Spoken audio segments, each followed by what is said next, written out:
यहाँ भायोलिनटा गोटे जंत्र संगीत जोटा कि बेस कष्टकर ताकू अख्तियार करवाटा रीतिमत कष्टकर किंतु बहुत खुशी लगुच युव शिल्पी द्वय बहुत सुंदर ताकू अख्तियार कर भायोलिन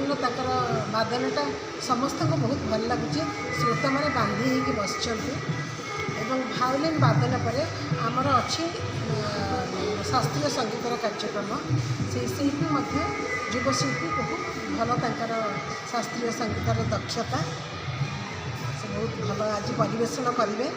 आमर म्यूजिक सर्कल मूल लक्ष्य रहा शास्त्रीय संगीत को आउ टे ऊपर को उठेगा तार उत्कर्षता टे वृद्धि करने तेणु काली जो कंपिटिशन आपण मैंने कहते छोटा पिला स्तर आम से उत्साह दे प्रेरणा दे आग को बढ़ेले से माने गोटे समाज गोटे गोटे आम गोटे गर्व करूँ जहाँ गर्व करूँ देश विदेश ना रखिए आम ओडिशा जे कौन कोण कम नुहे शास्त्रीय संगीत से प्रतिपादन कर भायोलिन बहुत भायोलिन टाक मुझे कहूँ मैंने अख्तियार करने सतरे बहुत कष्ट ताकू जो मैंने से अनेक साधना दरकार यही जिनस कौन जिनस के कहीं गोटे सर्टकट्रे करना से निजक बहुत साधना दरकार आउ जी व्रती होटा को भल पाई कला सी निश्चय आग को उठब ही उठब समस्त मन में खुशी भरीदेव ही भरीदेव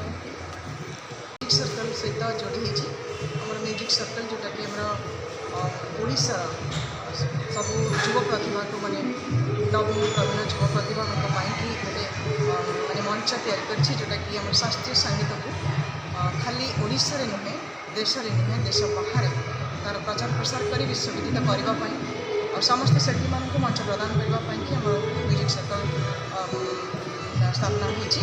तो मुझे भी जोड़ी आज कार्यक्रम जोटा रही म्यूजिक सर्कल बहुत निरा कार्यक्रम आमर द्वैत बेला वादन आर्टिस्ट मैंने रही बर्तमान परिवेशन चली जोटा कि आम आशीष कुमार परे और सहित रही आउ जन आर्टिस्ट आम रही दुई जनकर द्वैत वादन रही सहित आहरी अच्छी ओडिशी शास्त्रीय कंठ संगीत कार्यक्रम रही शिल्पा मुद्रा मैडम रही परिवेशन और से मुझे फर्स्ट टाइम आज आसी जॉइन कर सहित आगे जोड़ी ही रही कहीं शास्त्रीय संगीत को आम समस्ते भल पाऊ सब आम समस्त को प्रलिप्त कर शास्त्रीय संगीत शिल्पी मान स्वर आम कार्यक्रम को आपण मैंने समस्ते आम आशा करूँ कि समस्ते आसिक जॉइन करूँ जोग दिखाँ।